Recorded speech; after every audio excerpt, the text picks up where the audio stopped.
तुर्की का इजराइल पर बड़ा एक्शन। जी हां, नेतन्याहू के खिलाफ गिरफ्तारी वारंट जारी किया है तुर्की ने।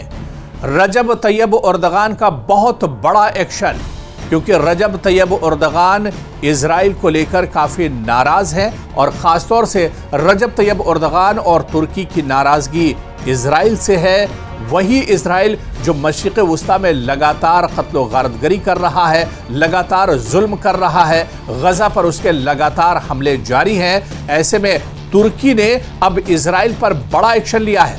नेतन्याहू के खिलाफ गिरफ्तारी वारंट बाकायदा जारी किया गया है और यहूदी मुल्क के खिलाफ एक बड़ा कदम तुर्की ने उठा दिया है। हम आपको बताएंगे दरअसल नेतन्याहू के खिलाफ ये गिरफ्तारी वारंट क्यों जारी किया गया है, इसके पीछे दरअसल बड़ी वजह क्या है, इतना बड़ा कदम तुर्की ने नेतन्याहू के खिलाफ आखिर क्यों उठाया है। इन तमाम चीजों को हम तफसील से जानेंगे।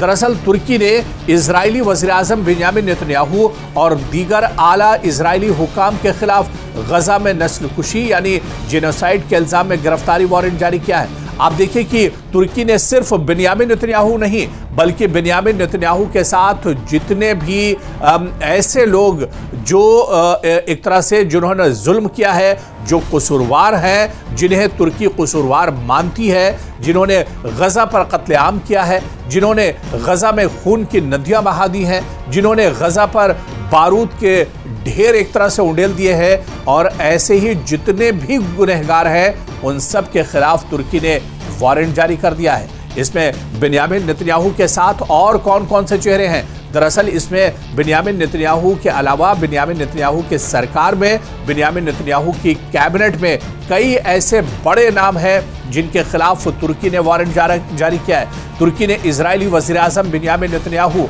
और दीगर आला इजरायली हुक्काम के खिलाफ गजा में जेनोसाइड के इल्जाम में गिरफ्तारी के लिए वारंट जारी किया है। दरअसल इस्तांबुल के प्रोसिक्यूटर ऑफिस के मुताबिक 37 मुश्तबा अफराद की फहरिस्त तैयार की गई है, जिन पर यह इल्ज़ाम है कि उन्होंने गजा में शहरी आबादी, अस्पताल और इमदादी काफिलों को निशाना बनाया है और जानबूझकर यह निशाना बनाया है।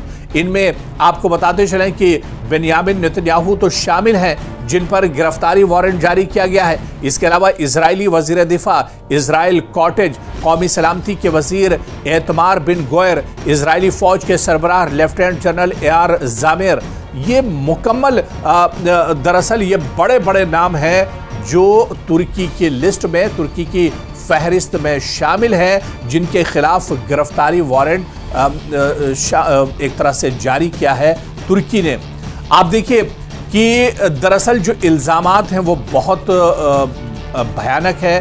तुर्की के प्रोसिक्यूटर के मुताबिक वाक़यात को मद्देनज़र रखते हुए ये बड़ा फैसला लिया गया है और जो वाक़यात हैं, जो बड़े इल्ज़ामात लगे हैं, उनमें दरअसल 17 अक्टूबर 2023 को गजा के अलाहिली अस्पताल पर हमला शामिल है, जिसमें तकरीबन 500 अफराद हलाक हुए थे। इसके अलावा दूसरा बड़ा इल्ज़ाम है 29 फरवरी 2024 का, जिसमें इजरायली फौजियों ने तिब्बी आलात तबाह किए थे। तीसरा बड़ा इल्ज़ाम है मार्च 2024 में तुर्की फ़िलिस्तीनी दोस्ती अस्पताल पर बमबारी की गई थी और इन कार्रवाइयों को इंसानियत के खिलाफ जराइम और मुनज़्ज़म नस्लकुशी करार दिया गया है। और इसी को एक तरह से सामने रखकर तुर्की ने अब बड़ा कदम उठाया है। तुर्की अब एक्शन मोड में है। रजब तैयब एर्दोगान पहले ही बेंयामिन नेतन्याहू के खिलाफ अपनी नाराजगी जाहिर कर चुके हैं, लेकिन अब तुर्की ने साफ कर दिया है कि उसने जो कसूरवार हैं गजा में, जिन्होंने मासूमों का कत्लेआम किया है, ऐसे गुनहगारों को बख्शा नहीं जाएगा। और ऐसे ही 37 इजराइल के जो बड़े गुनहगार हैं, जिनमें खुद बेंयामिन नेतन्याहू का नाम शामिल है, ऐसे 37 गुनहगारों के खिलाफ गिरफ्तारी वारंट बाकायदा जारी किया गया है तुर्की की तरफ से। आप देखिए कि इस पर इजराइल का रद्द-ए-अमल भी आया है, इजराइल का रिएक्शन भी इस पर आया है जो कदम तुर्की ने उठाया है।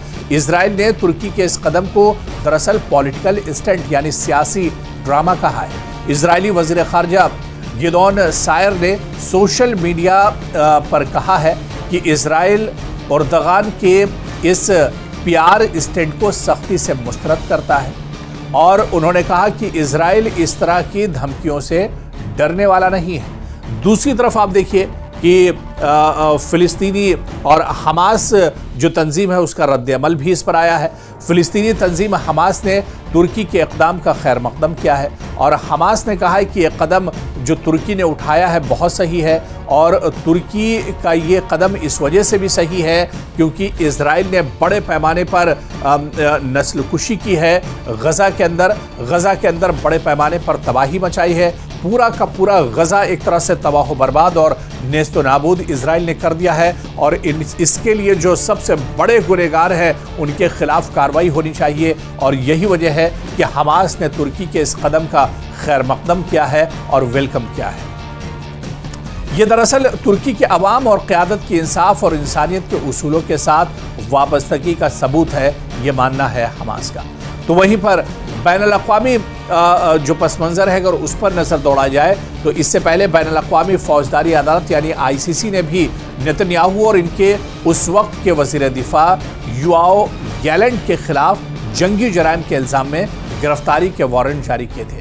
तुर्की इससे पहले जनूबी अफ्रीका के साथ मिलकर आलमी अदालत इंसाफ यानी ICJ में भी इजराइल के खिलाफ नस्लकुशी का मुकदमा दायर कर चुका है। तो ऐसा नहीं है कि पहली बार किसी मुल्क ने गिरफ्तारी का वारंट जारी किया है बेंयामिन नेतन्याहू और उनकी काबीना के खिलाफ, बल्कि इससे पहले भी आप देखिए कि कई ऐसे ममालिक हैं, कई ऐसी ऑर्गेनाइजेशंस हैं जो आलमी अदालत का दरवाज़ा खटखटा चुकी हैं। हालांकि आलमी अदालत इसे एक कान से सुनती है और दूसरे कान से निकाल देती है। यहाँ पर इंसाफ नहीं होता है, यहाँ पर जो जालिम है उसे सज़ा नहीं दी जाती है, बल्कि अब तो पूरी दुनिया इजराइल का जो जुल्म है वो एक तरह से देख रही है।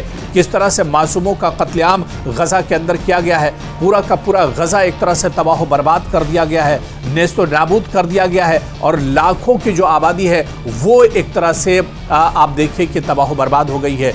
और पिछले दिनों जिस तरह से गज़ा में जंगबंदी हुई थी, इस जंगबंदी का भी 1 महीना पूरा हो रहा है। तकरीबन 70,000 लोगों का कत्लेआम गज़ा में किया गया है, लेकिन इस जंगबंदी का भी इजराइल पर कोई असर नहीं है।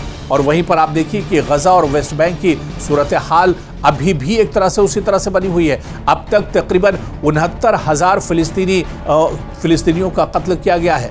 1,70,000 से ज़्यादा फ़िलिस्तीनी ज़ख्मी हो चुके हैं। अक़वाम मुत्तहिदा की रिपोर्ट के मुताबिक सिर्फ अक्टूबर में वेस्ट बैंक में इजरायली आबादकारों ने 264 हमले किए, जो 2006 के बाद से सबसे ज़्यादा, यानी रोज़ाना तकरीबन 8 हमले एक तरह से किए गए हैं। और तुर्की ने बेंयामिन नेतन्याहू और दीगर इजरायली रहनुमाओं के खिलाफ कानूनी कार्रवाई शुरू की है, जिससे मशरिक़ वस्ता में कशीदगी एक तरह से बढ़ सकती है।